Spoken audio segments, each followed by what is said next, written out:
नमस्कार महाराष्ट्राच्या जिवंत हृदयाच्या सळसळत्या रक्ताच्या भावी अधिकारी कर्मचाऱ्यांनो, कसे आहात सगळे?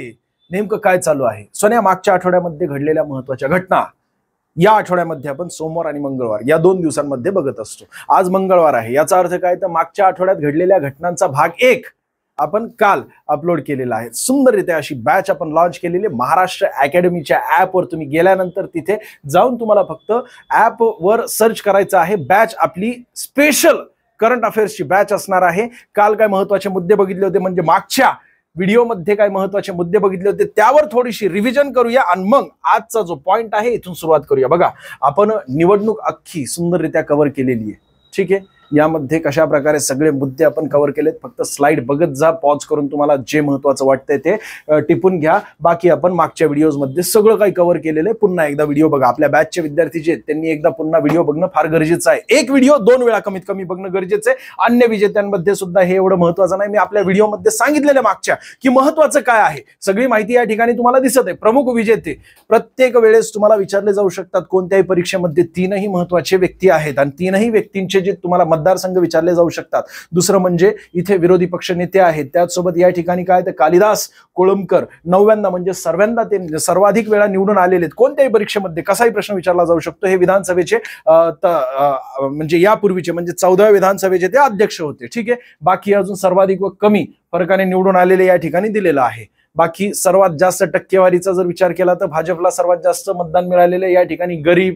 त्याचसोबत सर्वात श्रीमंत उमेदवार आमदार तरुण व्यक्ती जो आहे, सर्वात तरुण आमदार कोण होते तर त्यांच्याबाबतही माहिती सगळी आपण मागच्या व्हिडिओमध्ये कव्हर केलेली. विधानसभेबाबतही माहिती घेतली. आता IPL मेगा ऑक्शन म्हणजेच काय तर IPL मध्ये सर्वात जास्त महागडा खेळाडू कोण तर ऋषभ पंत माहिती बघितली होती. त्याचसोबत आपण या ठिकाणी पाकिस्तान गुरु नानक यांच्यावरील विशेष नाण्याचे अनावरण करण्यात आलेलं आहे, ती बाबत माहिती बघितली होती. 100% विचारले जाणारे मुद्दे आपण मागच्या व्हिडिओमध्ये कव्हर केलेले आहेत. हे सगळं काय तुम्हाला दिसतंय. माशेलकर यांना 50वी मानद डॉक्टरेट ही पदवी आणि सर्वात जास्त वेळा डॉक्टरेट ज्या व्यक्तींना मिळालेले ते म्हणजे माशेलकर आहेत. त्यापूर्वी त्यांना म्हणजे डॉक्टर APJ अब्दुल कलाम यांना जे सर्वाधिक वेळा हे मिळालं होतं, डॉक्टरेट मिळालं होतं. बाकी अजून सगळे काही मुद्दे आपण कव्हर केलेले आहेत. या ठिकाणी रश्मी शुक्ला अत्यंत महत्त्वाचे आहेत बरं का. यावर्षी पोलीस भरती असो किंवा कोणती परीक्षा असो, रश्मी शुक्ला यांच्यावर 100% प्रश्न असेल. काय काय असेल सगळे काय मुद्दे या ठिकाणी तुम्हाला दिसत आहेत. पॉज करून बघा. फेंगल चक्रीवादळ, त्यामुळे आता सध्या महाराष्ट्रामध्ये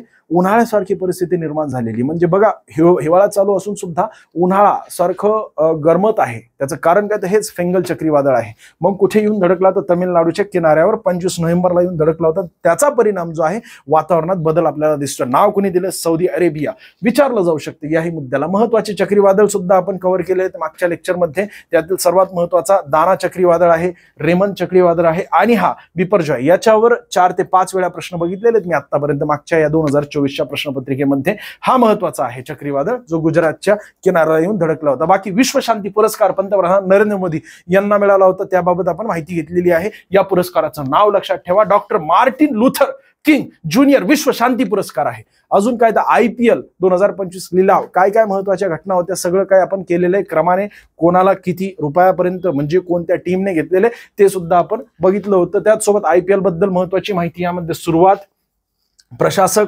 त्यानंतर टायटल स्पॉन्सर विचारलं जातं दरवर्षी खेळली जाणारी जी T20 असते. त्यासोबत एकूण संघ 10 आहेत. 10 म्हणजे पूर्वी 8 होते, आता 2 नव्याने. ते मी तुम्हाला सांगितलं ते IPL मध्ये सर्वाधिक धावा विराट कोहली यांनी केलेले आहेत. किती तर 8004 धावा आतापर्यंत. त्याचसोबत सर्वाधिक विकेट यजुवेंद्र चहल. किती विकेट्स आहेत विचारलं तर 205 विकेट्स आहेत. मग अजून व्यक्तींमध्ये 2 व्यक्ती महत्त्वाचे आहेत सध्या. चेन्नई आणि मुंबई 5 वेळा जिंकलेली आहे. सर्वात जास्त वेळा कोणी जिंकलेली यावरही प्रश्न होता बरं का. आता सध्या 2 जण आहेत 5 वेळा सर्वाधिक वेळा. बरं, त्यासोबतच राजस्थान रॉयल पहिल्यांदा IPL जिंकली होती आणि कोलकाता नाईट रायडर्स आता 2024ची IPL जिंकलेली. 2025ची अजून होणं बाकी आहे. त्यावेळेस मग कोण जिंकली पुन्हा एकदा अशाच प्रकारे व्हिडिओ बनवला जाईल. झारखंडचे नवे मुख्यमंत्री हेमंत सोरेन.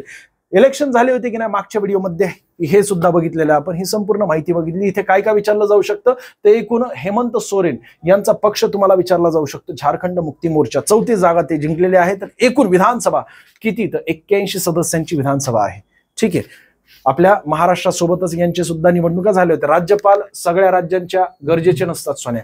तू काय करत असतो, सर्व राज्यांचे राज्यपाल पाठ करत असतो, अजिबात गरजेचं नाहीये. फक्त सध्या चर्चेमध्ये असलेले राज्यपाल कोणते, तर ज्या राज्य चर्चेमध्ये आहे ते राज्यपाल चर्चेमध्ये असतात, बरोबर आहे तिथले, आणि मुख्यमंत्री महत्वाचे असतात. आता इथून खऱ्या अर्थाने आपल्याला हा व्हिडिओ चालू करायचा आहे. पुन्हा एकदा सर्वांना नमस्कार. माझा आवाज सगळ्यांना क्लिअर येतोय का? बघा, सुरुवात करूया आपण. आरबीआय द्वारे 75 रुपयांचे नाणे चलनात आलेले. का बरं 75 रुपयाचे नाणे चलनात आलेले? हा वर्ष अत्यंत महत्वाचा आहे सोन्या, 2024 संविधानासाठी. कारण काय, तर 26 नोव्हेंबर 1949 ला आता 2024 मध्ये 75 वर्ष पूर्ण झालेले, म्हणजेच काय अमृत वर्ष आहे. मागच्या आठवड्यामध्ये 26 नोव्हेंबर होतं, तुम्हाला सर्वांना माहिती आहे, म्हणून संविधान वर्ष म्हणूनही याला म्हटलं जातं. दुसरं म्हणजे काय, तर हे दिवस कशासाठी साजरा केला जातो? 26 नोव्हेंबर हा दिवस जो आहे तो संविधान दिवस म्हणून साजरा केला जातो. पूर्वी कायदा दिवस म्हणून साजरा केला जायचा, परंतु 14 एप्रिल 2015 हा दिवस अत्यंत महत्वाचा आहे. हा सुद्धा का बरं? कारण डॉक्टर बाबासाहेब आंबेडकर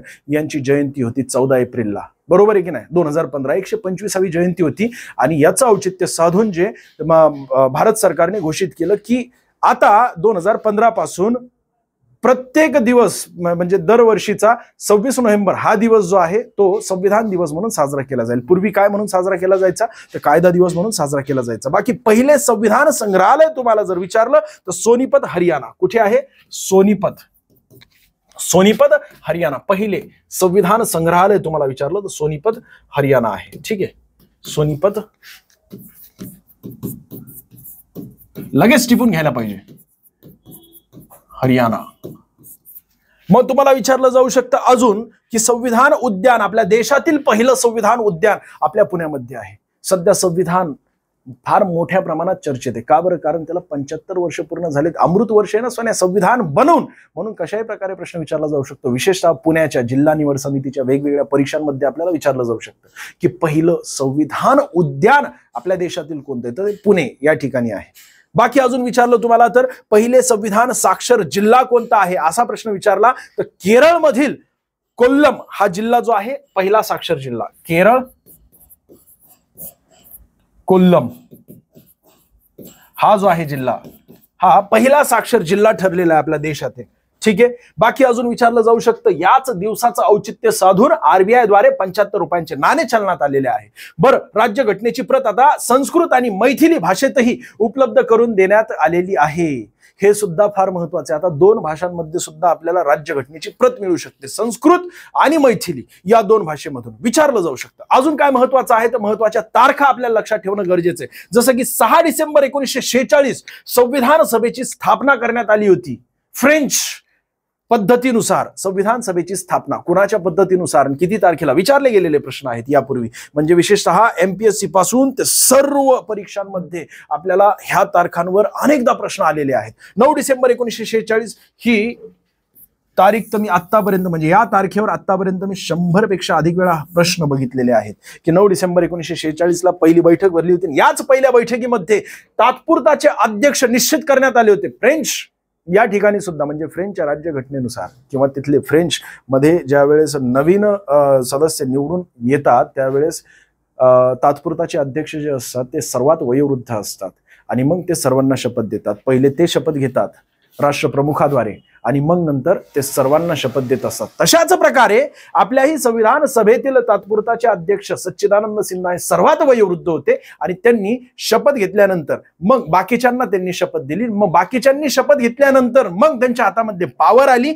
पॉवर आल्यामुळे मग पुढच्याच दिवशी म्हणजेच केव्हा ते 1 दिवसाच्या आड 11 डिसेंबर 1946 ला सर्वांनी मतदान केलं आणि बहुमताने राजेंद्र प्रसाद यांना स्थायी म्हणजे कायमस्वरूपीचे अध्यक्ष जोपर्यंत संविधान बनत नाही तोपर्यंतचे अध्यक्ष त्यांना करण्यात आलं होतं. म्हणजेच काय झालं तर स्थायी अध्यक्ष आपल्या राज्यघटनेचे कोण आहेत तर राजेंद्र प्रसाद, तात्पुरताचे अध्यक्ष सच्चिदानंद सिन्हा. तारखा लक्षात ठेवा. आपली संविधान सभेची स्थापना 6 डिसेंबर 1946 फार महत्वाचं आहे बरं का. या तारखेवर आतापर्यंत विशेषतः सरळ सेवा भरतीमध्ये विचारले गेलेले प्रश्न नाहीयेत पण आपल्याला विचारण्याची दाट शक्यता आहे. पुढे जाऊया. पुढचा मुद्दा तो म्हणजे अजून महत्वाच्या तारखांमध्ये 13 डिसेंबर जवाहरलाल नेहरू यांनी उद्दिष्टांचा ठराव मांडला होता. उद्दिष्टांचा ठराव आज आपण सरनामा बघतो की नाही किंवा प्रेमबल आपण बघत असतो. कोणतेही पुस्तक घ्या, त्याच्या अगोदर प्रेहंबल किंवा सरनामा असतो. सरनामा म्हणजेच काय तर प्रस्तावना असते. प्रस्तावनेमध्ये दिलेलं असतं की या पुस्तकामध्ये नेमकं काय काय आम्ही दिलेलं. लेखकाची स्वतःची आत्मकथा असते, म्हणजे त्याने संपूर्ण माहिती दिलेली असते पुस्तकाबाबत, आम्ही या पुस्तकामध्ये काय काय इन्क्लूड केलेलं आहे. तशाच प्रकारे समजा परकीय व्यक्तीला आपल्या राज्यघटनेमध्ये काय काय त्यासाठी संपूर्ण राज्यघटना वाचण्याची गरज नाहीये. त्यासाठी त्यांनी केवळ प्रस्तावना वाचली तरी सुद्धा त्याला समजा आपल्या देशाचं नागरिकत्व स्वीकारायचं असेल तर त्यावेळेस तो केवळ प्रस्तावना वाचेल. त्यामध्ये सगळे मुद्दे दिलेले आहेत. म्हणजे एकाच पेजवर अख्खी राज्यघटना शॉर्ट मध्ये दिलेली आहे असंही म्हटलं तरी चालेल. त्याला प्रेहंबल असं म्हटलं जातं. आणि याच म्हणजेच कुणाचं उद्दिष्टांच्या ठरावाचं रूपांतर पुढे प्रेहंबल मध्ये झालं होतं. कळालं का इथपर्यंत? 13 डिसेंबर 1946, 22 जानेवारी 1947 ला उद्दिष्टांच्या ठरावाला मंजुरी देण्यात आली होती. यावरही तारखांवर जोड्या लावून प्रश्न विचारले गेलेले. 22 जुलै 1947 आपल्याला विचारलं जातं की राष्ट्रध्वज संविधान सभेने केव्हा स्वीकारला होता? 22 जुलै 1947 ला. बाकी मसुदा समितीची स्थापना केव्हा करण्यात आली होती? अत्यंत महत्वाची बरं का, ड्राफ्टिंग कमिटी याला म्हटलं जातं. म्हणजे मूळ मसुदा, मूळ गाभा आहे हा संविधानाचा, संविधान सभेचा. खऱ्या अर्थाने ड्राफ्ट बनवला गेला. 400 पेक्षा अधिक कलम होती. त्यामध्ये प्रत्येक कलमावर भाषण दिलेलं आहे. डॉक्टर बाबासाहेब आंबेडकरांनी सांगितलेलं संविधान सभेसमोर की हे आपल्या भारतीय नागरिकांना किती महत्वाची तरतूद आहे. आणि त्यानंतर मग त्याच्यावर मतदान झालं. बहुमताने एकूण 395 वेगवेगळी कलम आपल्या राज्यघटनेमध्ये समाविष्ट करण्यात आली. खऱ्या अर्थाने बघितलं तर 460 पेक्षा अधिक कलम होती, पण खऱ्या नंतर 395 कलमे त्यामध्ये समाविष्ट करण्यात आली. ही अशा प्रकारची मसुदा समिती आहे. कशा प्रकारे लक्षात ठेवायला पाहिजे तर 14 एप्रिल तुम्हाला माहिती आहे, बरोबर आहे की नाही? डॉक्टर बाबासाहेब आंबेडकरांचा जन्मदिवस आहे, म्हणजेच जयंती आहे, आपण साजरी करतो 14 एप्रिलला. 14 ही तारीख अत्यंत महत्वाची त्यांच्या आयुष्याची. अनेक महत्वाचे मुद्दे मला या ठिकाणी सांगता येईल. म्हणजे डॉक्टर बाबासाहेब आंबेडकर यांना ज्यावेळेस तुम्ही समाज सुधारक म्हणून वाचाल त्यावेळेस तुम्हाला एक गोष्ट लक्षात येईल की 14 तारीख त्यांच्या आयुष्यात किती महत्वाची. 14 आकडा किती महत्वाचा. 147 म्हणजे राखीव मतदारसंघ जे आहेत ना त्यांना 147 जागा मिळाल्या होत्या. स्वतंत्र मतदारसंघानुसार राखीव मतदारसंघ ज्यावेळेस त्यामध्ये परिवर्तित करण्यात आलं, म्हणजे पुणे या ठिकाणी ज्यावेळेस पुणे करार झाला होता डॉक्टर बाबासाहेब आंबेडकर आणि महात्मा गांधीजी यांच्यामध्ये, तर स्वतंत्र मतदारसंघाऐवजी राखीव मतदारसंघ त्यांनी स्वीकारला होता. आणि एकूण किती राखीव जागा मिळाल्या होत्या तर 147. यामध्ये सुद्धा 14 आहे. तारीख सुद्धा 14 आहे. मसुदा समिती, आपला देश ज्यावेळेस स्वतंत्र झाला होता 15 ऑगस्ट 1947, त्यामध्ये 14 मिळवले की लगेच मसुदा समिती. आणि मसुदा समितीचे अध्यक्ष कोण तर डॉक्टर बाबासाहेब आंबेडकर. अत्यंत महत्वाची सर्वात स्ट्रॉंग समिती जी ना आपल्या राज्यघटनेतील ती म्हणजे मसुदा समिती. आणि त्याची स्थापना तुम्हाला विचारली जाते 29 ऑगस्ट 1947. पुढे जाऊया. पुढच्या तारखांमध्ये 16 जुलै आहे. 2 महत्वाचे व्यक्ती उपाध्यक्ष म्हणून त्यांना निवडलं गेलं होतं. 26 नोव्हेंबर 1949 या दिवशी आपली राज्यघटना बनून तयार झाली होती. 2 वर्ष 11 महिने आणि 18 दिवस आलं लक्षात, एवढा कालावधी लागला होता. आणि हे केव्हा पूर्ण झालं होतं? 26 नोव्हेंबर 1949 ला. बाकी 24 जानेवारी 1950 ला शेवटची बैठक भरली होती. याच दिवशी स्वाक्षऱ्या झालेल्या आहेत. राष्ट्रगीत सुद्धा याच दिवशी स्वीकारलं गेलेलं आहे. 26 जानेवारी 1950 ला घटना लागू झाली होती. ठीक आहे. पुढची महत्वाची घटना ती म्हणजे दुर्घटना आणि त्यांच्या तारखा आपल्याला आता बघायच्या आहेत. सर, दुर्घटना आणि तारखा अचानकपणे का बरं? आणि तेही मागच्या आठवड्यामध्ये अशी काय गोष्ट घडलेली? सोन्या, तुम्हाला सर्वांना माहिती 26/11 अरे बॉम्बस्फोट आणि त्याचसोबत आतंकवादी हमले झाले होते ना आपल्या मुंबईवर. अनेक ठिकाणी 10 जागेवर वेगवेगळ्या आतंकवादी हल्ले 10 वेगवेगळे आतंकवादी होते. हे कसा तुम्हाला सर्वांना माहिती आहे. मग ती तारीख आपल्याला विचारली जाते केव्हा झालं होतं. तर त्यापूर्वी आपण महत्वाच्या तारखा बघणं गरजेचं आहे. भोपाळ दुर्घटना 2-3 डिसेंबर 1984 ला. मिथिल आयसोसायनाइट हे लय वेळा विचारलंय रे सोन्या, 100% विचारलं जाईल पुन्हा एकदा. बाकी मुंबई बॉम्बस्फोट केव्हा झालेला? 12 मार्च 1993. 1993 जरी लक्षात ठेवलं तरी चालेल. बाकी अजून महत्वाच्या घटनांमध्ये बघा, लातूर या ठिकाणी भूकंप झाला होता 1993 ला झालेला आहे. त्यानंतर कंदाहार विमान हायजॅक फ्लाईट कोणती होती तर 814 होती 1999 मध्ये. हे नाही विचारणार पण मी घेतलेलं आहे फक्त. ठीक आहे. तारखांमध्ये मी तुम्हाला शेवटी सांगेल पुन्हा एकदा की काय काय महत्वाचे. भारतीय संसदेवर हल्ला करण्यात आला होता 2001 ला. पोलीस डिपार्टमेंटमध्ये विचारले जातात बरं का हे महत्वाच्या तारखा. का बरं? कारण गृह विभागाशी संबंधित आहे. शांतता सुव्यवस्था राखण्याचं काम कुणाचं? गृह विभागाचं आहे ना. आणि मग त्यांच्याशी संबंधित असलेले हे महत्वाचे मुद्दे आहेत. गुजरात भुज भूकंप 2001 मध्ये झालेला आहे. 26 जानेवारी तारीख लक्षात ठेवा. सगळे जे बालकं आहेत त्या ठिकाणी शाळेमध्ये जमली होती आणि त्याच वेळेस जे अनेक ठिकाणी राष्ट्रगीत चालू असताना भूकंप झाले. सकाळचा भूकंप झाला होता हा. हिंदी महासागरावर सुनामी आली होती 2004ला. 2.5 लाख लोक मृत्युमुखी पडली होती. मुंबई आतंकवादी हल्ला, फक्त वर्ष विचारले गेलेले बरं का, आणि या ठिकाणी तारीख विचारली गेली 26 नोव्हेंबर. आणि या मुद्द्यासाठी मी महत्वाच्या तारखा घेतल्या होत्या. वर्ष फक्त आतापर्यंतचे लक्षात ठेवा, बाकी तारखा नाही लक्षात ठेवल्या तरी चालेल, पण ही मुंबई आतंकवादी हल्ला जो आहे तो 26 नोव्हेंबरला झालेला आहे. एवढी एक गोष्ट लक्षात ठेवा, ज्या दिवशी आपली राज्यघटना अंमलात आली ना, बरोबर ना, तर तोच दिवस म्हणजे 1949ला अंमलात आली, पण 2008 पण संविधान दिवशी, असं लक्षात ठेवा. ईर्षाळवाडी दुर्घटना 2023ला झाली होती आणि माळीण दुर्घटना 2014ला आहे. दोन्ही दुर्घटना सारख्याच आहेत, आलं लक्षात. परंतु इथे जीवितहानी झाली होती मोठ्या प्रमाणात, इथेही मोठ्या प्रमाणात जीवितहानी झालेली आहे. पुढचा मुद्दा तो म्हणजे काय, यशवंतराव चव्हाण राष्ट्रीय पुरस्कार 2025 हा फार महत्वाचा आहे बरं का सोनिया. विजेते कोण आहेत? अभय आणि राणी बंग हे दोन्हीही दाम्पत्य अत्यंत महत्वाचे आहेत. समाज सुधारकही म्हटलं तरी चालेल, किंवा त्यांचं सामाजिक कार्य जे उल्लेखनीय आहे सोन्या. कारण गडचिरोली या ठिकाणीच नाही तर त्या म्हणजे ज्या ज्या ठिकाणी हे आहेत काय म्हणतात आदिवासी क्षेत्र आहे त्या ठिकाणी बालकांचं मोठ्या प्रमाणात त्या ठिकाणी शिशु मृत्यू होत असतो. कारण काय तर लसीकरण तिथे पोहोचत नाही किंवा अजून वेगवेगळी कारणं असू शकतात, पण ते कारण शोधून त्यांनी जे आहे नवजात बालकांचा मृत्यू कमी व्हावा यासाठी मोठ्या प्रमाणात प्रयत्न केले. दोघेही डॉक्टर आहेत. महाराष्ट्र भूषण पुरस्कार सुद्धा त्यांना मिळालेला 2003चा. हा 2003चा महाराष्ट्र भूषण पुरस्कार त्यांना मिळाला आहे. थोडंसं माहिती घेणं गरजेचं. महाराष्ट्र भूषण पुरस्काराची सुरुवात 1995ला झाली होती. 1996ला पहिला महाराष्ट्र भूषण पुरस्कार मिळाला पु ल देशपांडे, पु ल देशपांडे.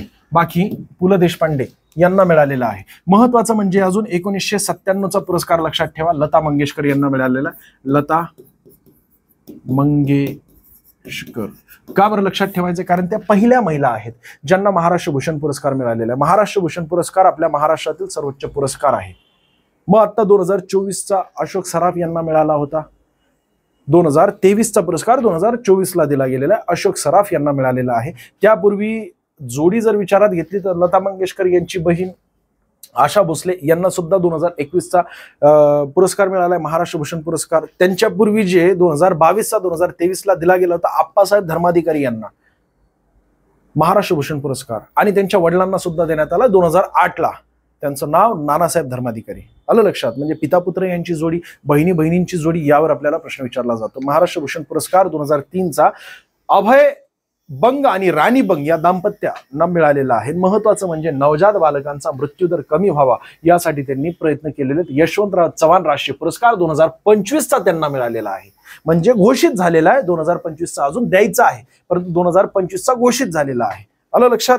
आणि तो केव्हा तर मागच्या आठवड्यामध्ये घोषित झाला, म्हणून या ठिकाणी ही बातमी घेतली. यशवंतराव चव्हाण राष्ट्रीय पुरस्काराबाबत माहिती घेणं गरजेचं आहे. मग समिती कोण आहे? निवड समिती असते. डॉक्टर अनिल काकोरकर. हे सरळ सेवा भरतीमध्ये एवढं डीपमध्ये विचारलं जाणार नाही. पुरस्कार 2025चा कुणाला घोषित करण्यात आला यावर तुम्हाला प्रश्न विचारला जाऊ शकतो, आणि पुरस्काराची रचना विचारली जाऊ शकते. 5 लाख आणि सन्मानपत्र दिलं जातं. राष्ट्रीय एकात्मता, संविधानिक मूल्यांचे जतन, भारताच्या सामाजिक आणि आर्थिक विकासात योगदान देणाऱ्या व्यक्तींना जे आहे यशवंतराव चव्हाण राष्ट्रीय पुरस्कार दिला जातो. मग 2024चा राष्ट्रीय पुरस्कार कुणाला मिळाला होता? तर जयसिंगराव पवार, इतिहासकार येथे या ठिकाणी बघा कुणाच्या द्वारे देण्यात आलेला? शरदचंद्रजी पवार यांच्या हस्ते जयसिंगराव पवार यांना देण्यात आला होता. आपला भारताचा इतिहास सुंदररित्या त्यांनी शोधून संशोधन करून लिहिलेला आहे. 2024चे ते विजेते आहेत. मग पुढचा अजून मुद्दा काय तर गृह मंत्रालयाने जम्मूमध्ये कायमस्वरूपी NSG हबची स्थापना केलेली. कायमस्वरूपी NSG हबची स्थापना केलेली. NSGचं लॉंग फॉर्म तुम्हाला विचारलं जाऊ शकतं. कुठेच कायमस्वरूपी स्थापित केलं नव्हतं बरं का. भारतातील ही पहिली घटना आहे. तुम्हाला विचारलं जाऊ शकतं long form national security guard. विशेषतः जे वेगवेगळे दल आहेत, जसं पोलीस दल आहे, त्याचसोबत अजून वेगवेगळे असे 12 दल आहेत केंद्राचे. मग त्यांच्या परीक्षेमध्ये आपल्याला यांच्याबाबत विचारलं जातं ज्या वेळेस एखादा दल चर्चेमध्ये असेल. आता NSG चर्चेमध्ये यावर्षी मागच्या आठवड्यात घडलेली घटना आहे, परंतु याच काय तर पुढच्या वर्षी सुद्धा वेगवेगळ्या परीक्षांमध्ये तुम्हाला 100% विचारलं जाईल. NSGचा लॉंग फॉर्म विचारला जाऊ शकतो. दहशतवादी हल्ल्याचा सामना करण्यासाठी NSG तात्पुरता त्या ठिकाणी कॅम्प बसवला जातो. आलं लक्षात.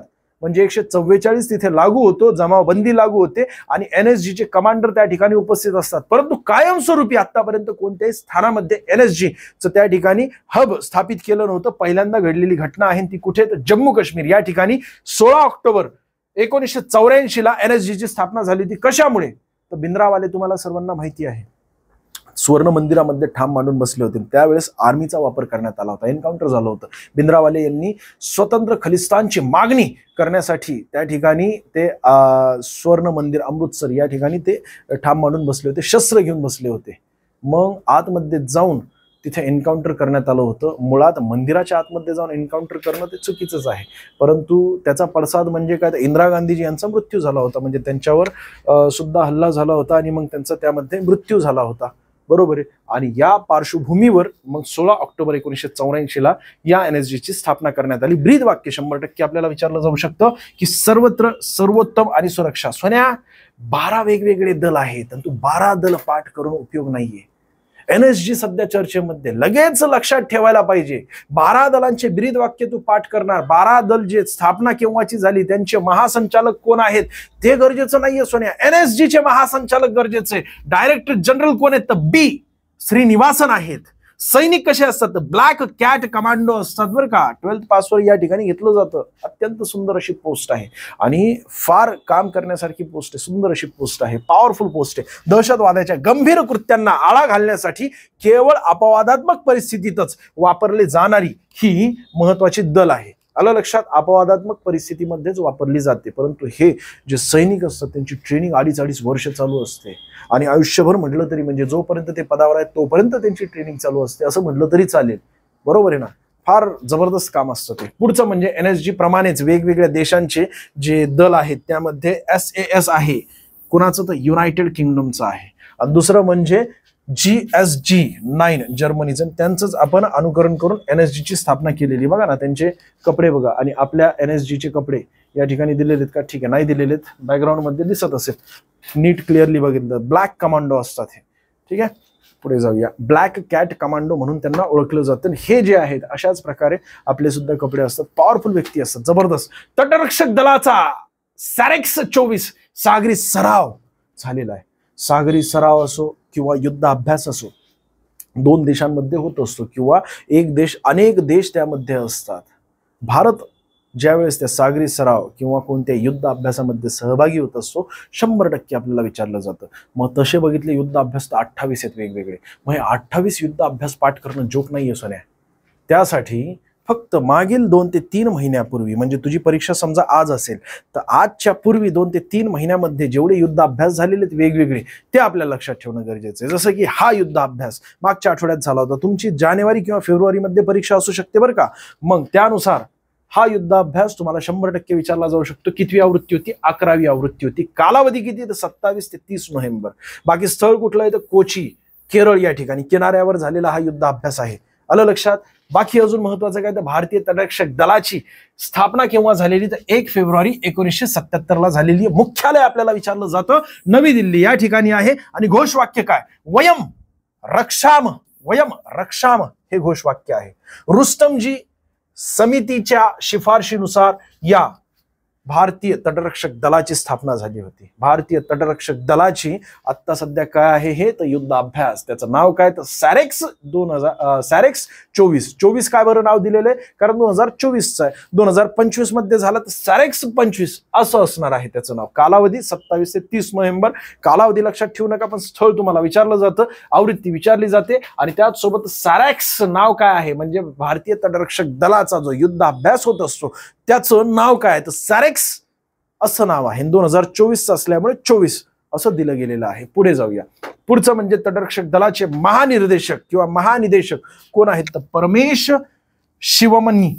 हे खास करून सरळ सेवा भरती, त्यातल्या त्यात पोलीस भरती, ARO, SSC GD त्यामध्ये विचारले जाणारे प्रश्न आहेत. महानिदेशक विचारले जातात, पण केव्हा, तर ते दल महत्वाचं ज्यावेळेस त्याची चर्चा होत असते किंवा महत्वाचं असतं त्यावेळेस. बरोबर आहे ना, त्या वर्षी महत्वाचं असतं. बाकी Asian development bank long form विचारला गेलेला लई वेळा सोन्या तुला, पण तुला कळत नाही की मला लॉंग फॉर्म याचाच का विचारला गेलेला आहे. अरे 47 वेगवेगळ्या इंटरनॅशनल ऑर्गनायझेशन आहेत.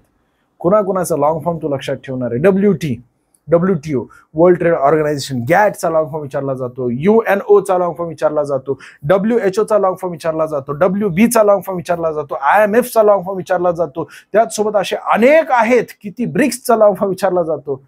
ब्रेक्झिट काय आहे ते विचारलं, काही विचारलं जातं रे. नाटोचा लॉंग फॉर्म विचारला जातो, पण नाटोचा केव्हा विचारला जातो? ज्यावेळेस चर्चेमध्ये आहे. आत्ता विचारणार आहे का? अरे तुला लिहून देतो, नाही विचारणार ते, कारण काय चर्चेमध्येच नाहीये. पण मागच्या वर्षी चर्चेमध्ये होतं. नॉर्थ अटलांटिक ट्रेटी ऑर्गनायझेशन काय आहे? 1929 ला त्याची स्थापना झाली. 31 देश सदस्य देश आहेत, परंतु युक्रेन आणि रशिया मोठ्या प्रमाणात चर्चेमध्ये होता की नाही मागच्या वर्षी. त्याच्या मागच्या वर्षी सुद्धा मागील 2 ते 3 वर्षांपासून फार एकदम 2017 पासून आतापर्यंत मागच्या वर्षीपर्यंत चर्चेमध्ये होता. का? कारण युद्ध चालू होतं. बाकी युद्ध थांबलंय का? नाही थांबलेलं, पण कालावधीसाठी काही थांबवलं गेलं होतं ना. अरे वॉर रुकवा दी ना पापा, तू ऐकलंय की नाही? ती वॉर रुकवा दी कोणी तर आपल्या नरेंद्र मोदी यांनी थांबवली होती असं ते म्हणतात, आणि असं वेगवेगळ्या ऍडव्हर्टाईज मध्ये म्हटलं जातं. मला माहितीये का ते? नाही, पण चर्चेमध्ये होतं म्हणून त्यावर प्रश्न विचारला जातो. ठीक आहे. तशा प्रकारे हे सुद्धा या वर्षी आत्ता चर्चेमध्ये आहे. तुला विचारणार काय आहे तर ADB, एशियन डेव्हलपमेंट बँक. आलं लक्षात? का बरं चर्चेमध्ये आहे? तर नवीन अध्यक्ष आता निवडले गेलेले आहेत. मासातो कांडा 11वे अध्यक्ष आहेत. फार महत्वाचं आहे बरं का, IMP करतो. तुला यापूर्वी विचारलं गेलेलं आहे की यापूर्वीचे अध्यक्ष मासात्सुगु आसाकावा 10वे अध्यक्ष सध्या अस्तित्वात आहेत. म्हणजेच काय, तर ते अध्यक्ष म्हणून आहेत सध्या. हे केव्हा पदभार स्वीकारणार? 2025 ला सोनिया. पण यांची निवड झालेली आता या मागच्या आठवड्यामध्ये, म्हणून तुम्हाला विचारलं जाईल. बाकी अजून काय आहे तर आशियाई विकास बँक, याचं long form Asian development bank म्हणून आहे. बाकी सदस्य देश किती? तर 69 सदस्य देश आहेत. 69वा लक्षात ठेवायला पाहिजे. 2024 मध्ये झालेला आहे बरं का. इस्रायल 69वा सदस्य देश झालेला आहे. स्थापना 19 डिसेंबर 1966. 1966 वर्ष केवळ लक्षात ठेवा, बाकी तारीख नाही लक्षात ठेवली तरी चालेल. 1966 म्हणजे जेवढे सदस्य देश आहेत -3 करा, तेवढे 1966 त्या ठिकाणी वर्ष आहे. बाकी अजून मुख्यालय मांडलुयोंग, फिलिपिन्स मांडलुयोंग या ठिकाणी मुख्यालय आहे. अजून तुम्हाला सांगतो बघा, वर्ष विचारले जातात पण ते कसे लक्षात ठेवायचे? तर इतिहासातील घडलेली भारतातील घटना. त्यावेळेस 1966 मध्ये फॉर एक्झाम्पल साठी सांगतो बघा, इंदिरा गांधीजी यांनी शपथ घेतली होती ना 24 जानेवारी 1966 ला, आणि तेव्हापासून ते पंतप्रधान पुढे कंटिन्यू होते. बरोबर आहे की नाही? 2 वर्ष फक्त मध्यंतरी ते पंतप्रधान नव्हते. 1978, 79 आणि 1980 या कालावधीमध्ये 2 वर्ष ते, म्हणजे आर्थिक वर्ष सांगितलं तुम्हाला. पण ज्या दिवशी त्यांनी शपथ घेतली होती तो दिवस महत्वाचा आहे. 24 जानेवारी 1966 ला शपथ घेतली होती, म्हणून 24 जानेवारी हा दिवस आपल्या देशामध्ये राष्ट्रीय बालिका दिवस म्हणून साजरा केला जातो. याच मुद्द्याला धरून जर विचारला अजून प्रश्न, तर हाही प्रश्न विचारला जाऊ शकतो तुम्हाला की महिला दिवस केव्हा साजरा केला जातो?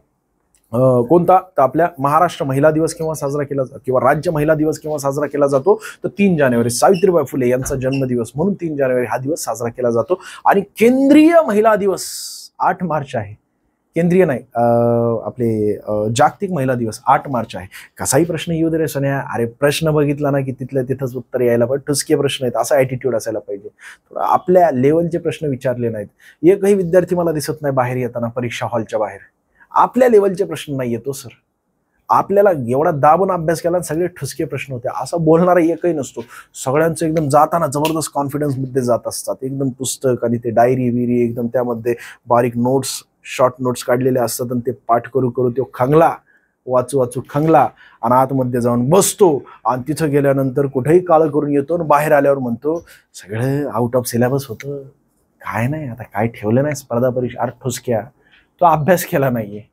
तो परीक्षेच्या 2-3 दिवसापूर्वी सिरियस झालेला आहे, परीक्षेच्या 2-3 महिन्यापूर्वी सिरियस झालेला आहे, आणि मग नंतर तो सिरियसली अभ्यास करतोय. इथं पास होणारे विद्यार्थी 6-6 महिने 8-8 महिन्यापासून तयारी करत असतात.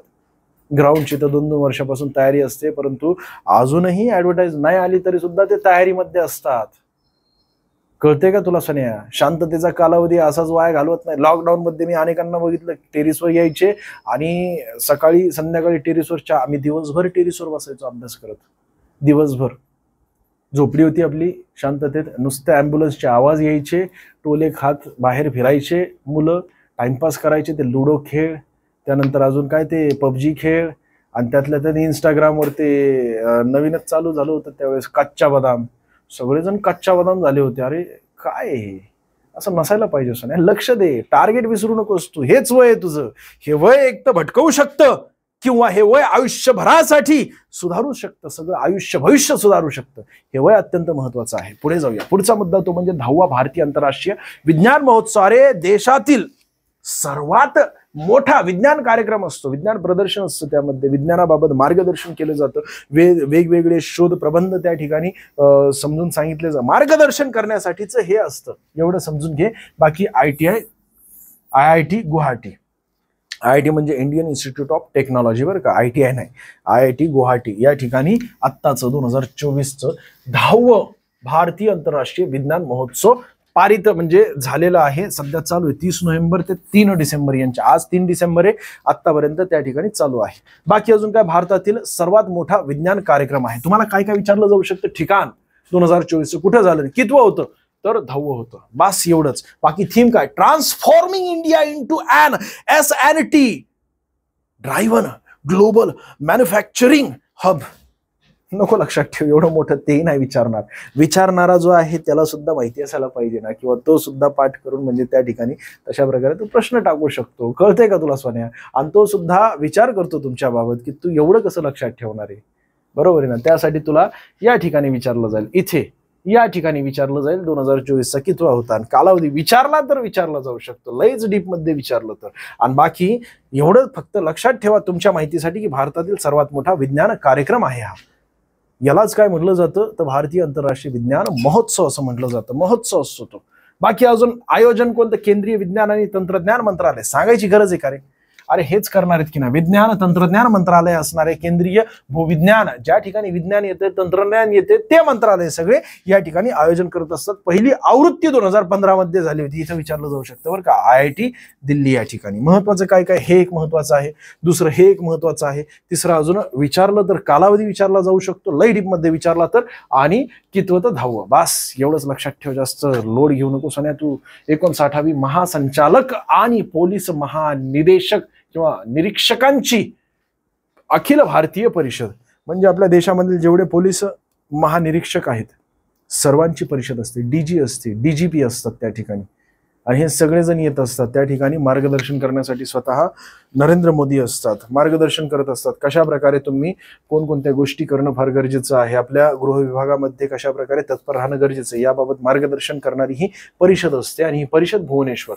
सर मग याच्यावर विचारलं जाईल का, अरे सोन्या तू गृह विभागाची परीक्षा देतोय, तुला हे माहित नसणं म्हणजे फार चुकीचं आहे. विचारलं जाईल तुला, काय विचारलं जाईल की महासंचालक आणि पोलीस महानिरीक्षकांची अखिल भारतीय परिषद कोठे आयोजित करण्यात आली. बस भुवनेश्वर. कुठं आलं, ओरिसा या ठिकाणी आलं. दिनांक लक्षात नाही ठेवला तरी चालेल, 29 ते 1 डिसेंबर यांच्या दरम्यान होती, म्हणजे ही परिषद झालेली आहे. परिषदेचे अध्यक्ष कोणतं, पंतप्रधान नरेंद्र मोदी असतात, म्हणजे पंतप्रधानच असतात. आणि ही परिषद दरवर्षी भरत असते. महत्वाचं म्हणजे काय आहे अजून, तर उपस्थिती.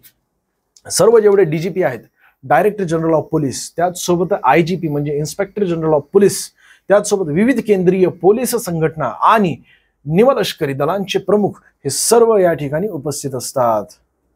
यावेळी रँकिंग ऑफ पोलीस स्टेशन म्हणजे रँक करायची त्यांच्या उत्कृष्ट कामानुसार, अशा प्रकारचं पुस्तक जे आहे की नाही ते प्रकाशित करण्यात आलेलं आहे.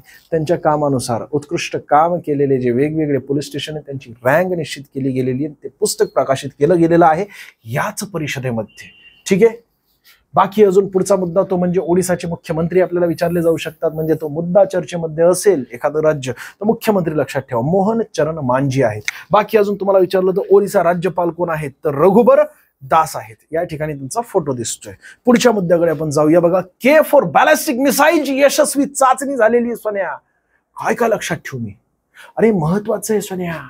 मागच्या आठवड्यात एवढ्या घटनाच घडलेल्या त्यामुळे एवढं मोठं घ्यावं लागतंय मला, पर्याय नाहीये. कळते का तुला? आणि हे महत्वाचं आहे सगळं.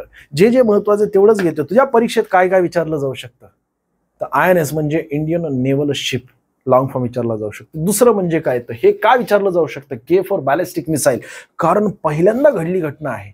काय पहिल्यांदा घडलेली घटना सांगतो बघा. पाणबुडी कोणती, तर INS अरिघात पाणबुडीवरून चाचणी केलेली आहे. पाणबुडीवरून चाचणी केलेली अशा प्रकारची बॅलिस्टिक मिसाईल प्रथमच आपल्या देशामध्ये चाचणी झालेली, म्हणून आपल्याला विचारलं जाऊ शकतं. आता पाणबुडीमधून सुद्धा आपण मारू शकतो. आणि बघा, DRDOने निर्माण केलेली आहे. आणि किलोमीटर किती आहे, 3500 ते 500, म्हणजे अख्खा पाकिस्तानचं उद्ध्वस्त करू शकतो आपण. पाकिस्तानाच्या पार एकदम कोपऱ्यापर्यंत ही मिसाईल पोहोचू शकते. कळते का तुला? ही वैशिष्ट्य आहे या मिसाईलचं. आणि संपूर्ण पाकिस्तान आणि चीनच्या काही भागापर्यंत पोहोचणारी ही मिसाईल आहे. दुसरं म्हणजे मिसाईलची लांबी किती, तर 10 मीटर, वजन किती 20 टन, व्यास किती 1.3 मीटर. सर मग मला हे विचारलं जाईल का, सरळ सेवा भरतीमध्ये नाही, पण अनेक विद्यार्थी या ठिकाणी आपल्या बॅचमध्ये वेगवेगळ्या परीक्षांचे, त्यासाठी सरळ सेवा भरतीमध्ये विचारलं तर इथे विचारलं जाऊ शकतं, पण पोलीस भरतीमध्ये नाही विचारलं जाणार. एवढं डीपमध्ये तुला विचारलं जाईल काय, तर K4 बॅलिस्टिक मिसाईल पुढीलपैकी कोणत्या पाणबुडीवरून चाचणी घेण्यात आली होती, तर अरिघात, INS अरिघात या पाणबुडीवरून. आणि रेंज तुम्हाला विचारली तर विचारली जाऊ शकते. निर्माते कोण आहेत, DRDO. आलं लक्षात, DRDO. पुढे जाऊया. पुढचा मुद्दा तो म्हणजे काय, तर अग्नि-3 क्षेपणास्त्राचा एक प्रकार आहे हा. कोणता, तर हा K4 बॅलिस्टिक मिसाईल हा अग्नि-3 चा एक क्षेपणास्त्राचा प्रकार आहे. आता पाणबुडीमधून आण्विक हल्ला करण्यास भारत आशियातील दुसरा देश बनलेला आहे. पहिला देश चीन आहे. ठीक आहे, महत्वाचं सांगतोय सोन्या, 2 व्हिडिओ मागच्या आठवड्यामधले आपण या ठिकाणी अपलोड केलेले आहेत, म्हणजे दुसरा व्हिडिओ बनवलेला आहे हा. मागच्या आठवड्यामध्ये घडलेल्या सर्व महत्वाच्या घटना या आठवड्यामध्ये आपण पूर्ण करत असतो. 2 दिवसांमध्ये, सोमवार आणि मंगळवार, केवळ 1-1 तास, म्हणजे 2 तासामध्ये अख्खं चालू घडामोडी तुझं कव्हर होतं. तुझ्यासाठी जे काही महत्वाचं, जेवढं काही महत्वाचं आहे, वेगवेगळ्या, म्हणजे एवढा अभ्यास करून एवढी माहिती काढलेली सोन्या, एवढी माहिती म्हणजे तुझ्या परीक्षेसाठी जी महत्वाची तेवढीच महत्वाची माहिती काढलेली. प्रश्नपत्रिका बनवणारा सुद्धा, त्याला जर चालू घडामोडीवर प्रश्न बनवायचा असेल किंवा GS-GK वर प्रश्न बनवायचा असेल तर त्याला सुद्धा आपली बॅच खरेदी करावी लागेल. अशा प्रकारचे सुंदर सगळी इन्फॉर्मेशन काढलेली आहे. व्हिडिओ आवडला असेल तर लाईक करा, जास्तीत जास्त विद्यार्थ्यांना शेअर करा. बॅच बाबत अधिक माहिती कमेंट्स मध्ये दिलेली पिन करून तुम्हाला ती बॅच कशा प्रकारे असणार आहे, 1 वर्ष चालणार आहे, केवळ सध्या 50 रुपये, म्हणजे ऑफर चालू आहे. म्हणून तुम्हाला सांगतोय की लवकरात लवकर घेऊन टाका. व्हिडिओ आवडला असेल तर लाईक करा. ठीक आहे, धन्यवाद.